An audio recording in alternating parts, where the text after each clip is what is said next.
Halo, assalamualaikum warahmatullahi wabarakatuh. Berjumpa kembali ya dengan saya, si Bang Teksir lagi. Bagaimana kabar sobat-sobat Teksir? Mudah-mudahan selalu baik-baik saja ya. Oke, di konten kali ini menurut Bang Teksir ini adalah konten yang sangat berkesan sekali. Jadi sebelum kita belajar bersama, kita belajar eksekusi menyelesaikan kasus pada HP ini, Bang Teksir mau bercerita dulu sedikit. Jadi alangkah baiknya bagi semua sobat Teksir yang mungkin menonton konten ini, siapkan dulu kopi plus rokoknya ya, agar nyimak kontennya, nyimak ceritanya, nyimak kisah nyatanya itu menginspirasi.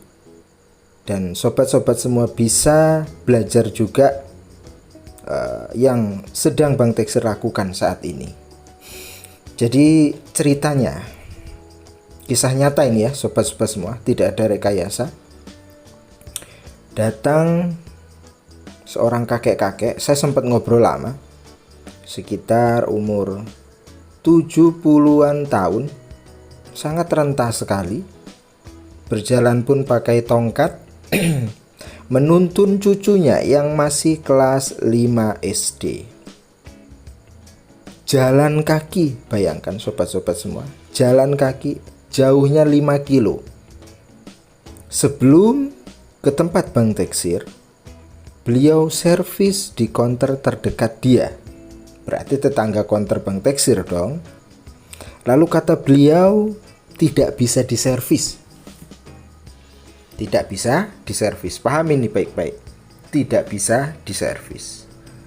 Lalu beliau dapat info dari tetangganya bahwa di sana ada yang namanya Bang Teksir. Coba dibawa ke sana, siapa tahu bisa.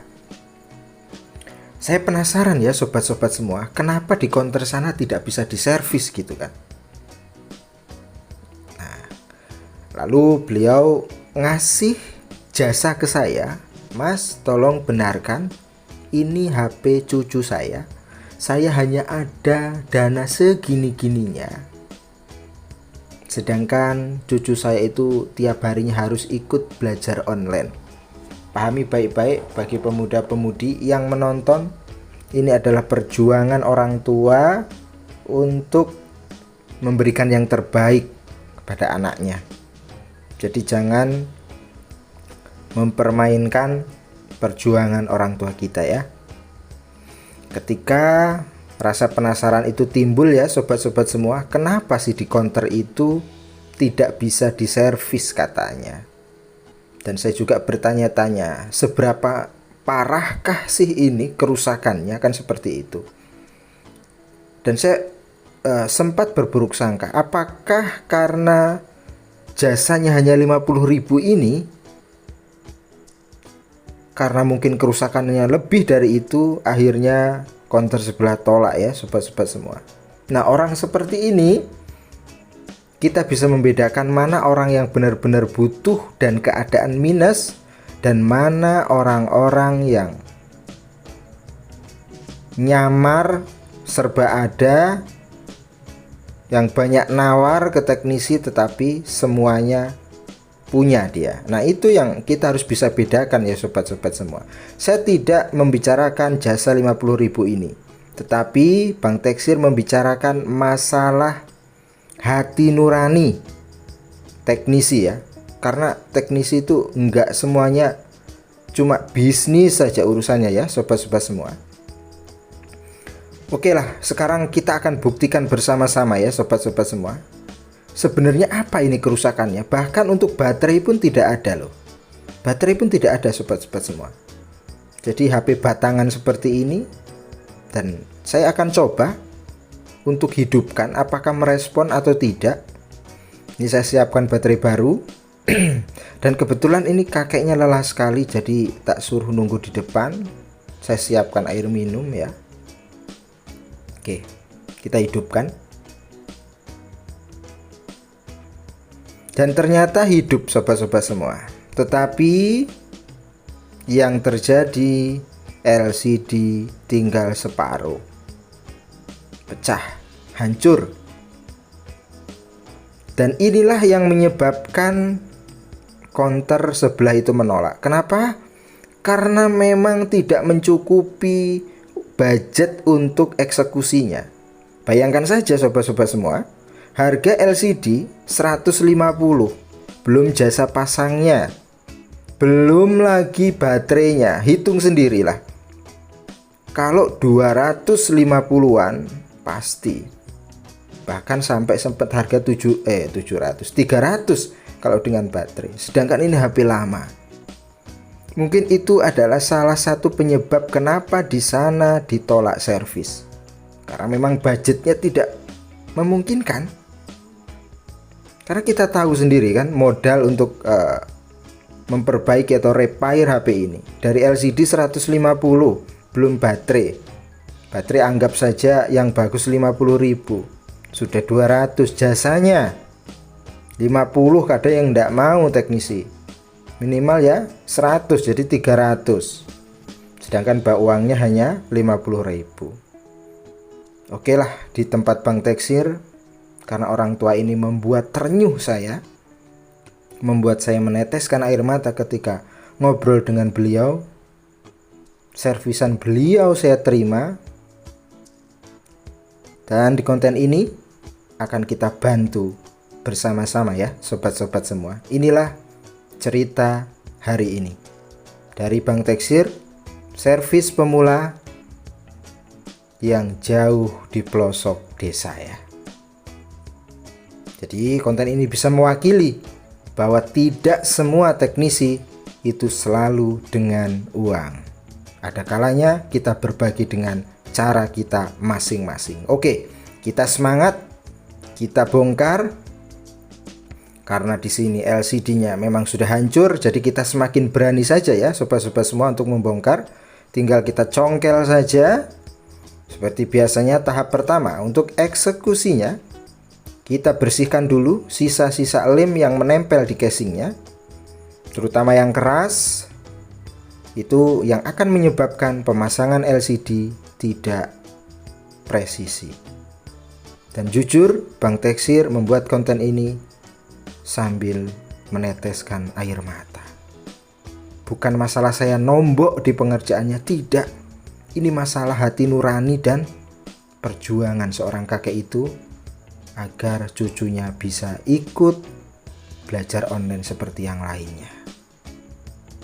Ada kalanya kita ini memang harus tegas ya sobat-sobat semua kepada user, tetapi kita lihat-lihat dulu orangnya.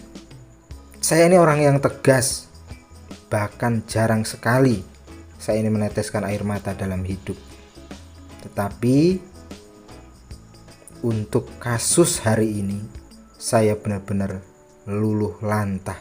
Saya ingat orang tua yang saya pikirkan itu bagaimana rasanya jika itu terjadi di keluarga saya. Itu saja. Oke, seperti biasanya untuk lem Bang Teksir gunakan T7000 ya sobat-sobat semua. Jika dirasa sudah siap, sudah presisi, maka seperti biasanya kita gunakan lem T7000. Dan kita jepit menggunakan penjepit LCD. Bagi yang tidak punya, nggak usah khawatir, nggak usah panik, gunakan karet. Biasanya juga Bang Teksir gunakan karet ya, karena ini buru-buru. Orang tua, kita butuh kerja cepat dan bagus. Ingat, kerja cepat dan bagus. Lalu selanjutnya kita pasang semua. Setelah semuanya terpasang, kita tunggu beberapa saat ya, kurang lebihnya Bagusnya itu setengah jam ya sobat-sobat semua. Tapi jika itu buru-buru minimal 15 menit. Jadi kita tunggu dulu.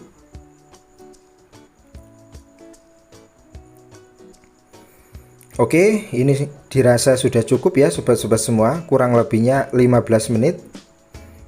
Jadi selanjutnya kita periksa apakah benar-benar sudah presisi. Jika dirasa semuanya sudah aman, sudah baik, kita rapihkan menuju finishing ya.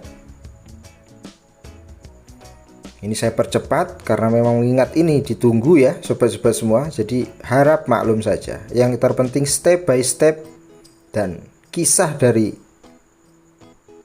perjuangan hari ini itu bisa menginspirasi sobat-sobat teksir yang lainnya. Ini bisa dilihat ya sobat-sobat semua, aman, jaya, membahana. Karena semua sudah dilakukan pengecekan.